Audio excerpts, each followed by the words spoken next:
Thank you so much for coming. This is a really special day for me because I'm launching a new album, and it's an album that carries a lot of personal meaning, and it's also a show that signals the end of my artist in residency here at the Recital Centre, which has been really special, and it's given me a chance to experiment with some of the things that I'm sharing with you tonight. That was a lullaby I wrote when my son was born, called Lights and Shadows, and it comes from an album called Forever and No Time at All.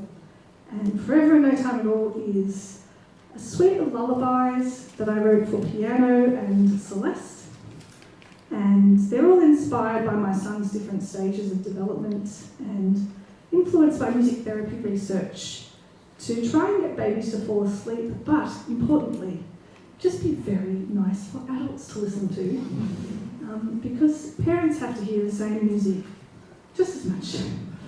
And I've been really lucky that that album has had, over time, quite a big impact on my career and my life, and is played by many families, some of them every day. And it's a huge honour. And I finally got the courage to make another lullaby album, because you get that follow-up albumitis thing. Like, what if people don't like it as much? But it was also because I finally realised that I had a great story that I wanted to tell. And so I'm about to play a new album for you called Forever Changed. And my son is now 7, and he's wonderful. And these pieces are a little bit inspired by Will and my family, but they're also a celebration of the discovery of my autistic and ADHD identity. And it's been a hugely positive experience for me to learn this about myself, because I went through most of my life feeling like a fish out of water and not really knowing why, and struggling with a lot of different things every day. And then all of a sudden there was an explanation, and there were supports and things that could make my life better. And whenever anyone says, I've just discovered I'm autistic, or I'm ADHD, or something else, I always say, congratulations. Because I do genuinely believe that neurodiversity is a bit of a superpower. I kind of feel sad for people that don't get to be neurodivergent. But it's only when our needs are met that those superpowers can thrive, because we live life in a neurotypical world, which is often hard for us to navigate in different ways. And so part of making this album is to consider what sensory needs neurodivergent people have in music.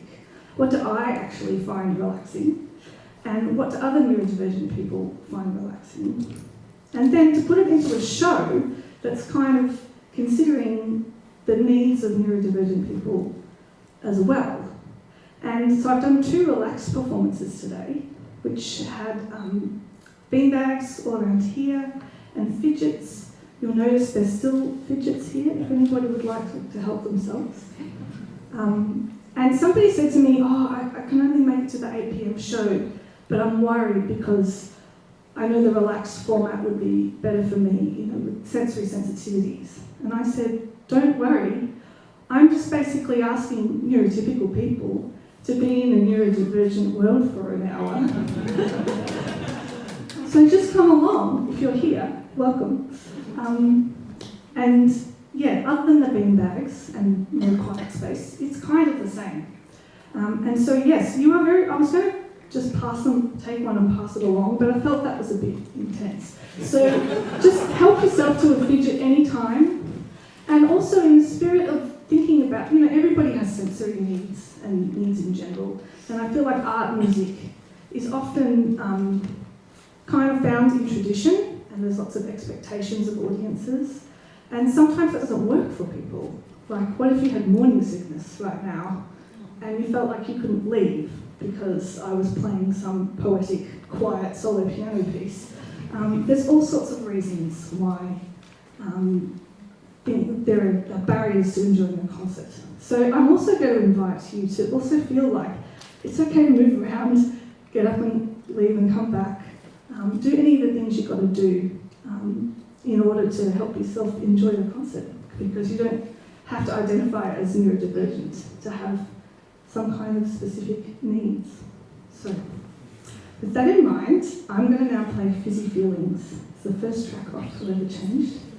And it is about that feeling that neurodivergent people often get where they have heaps of energy inside their bodies or inside their minds, and they just don't know where to put it.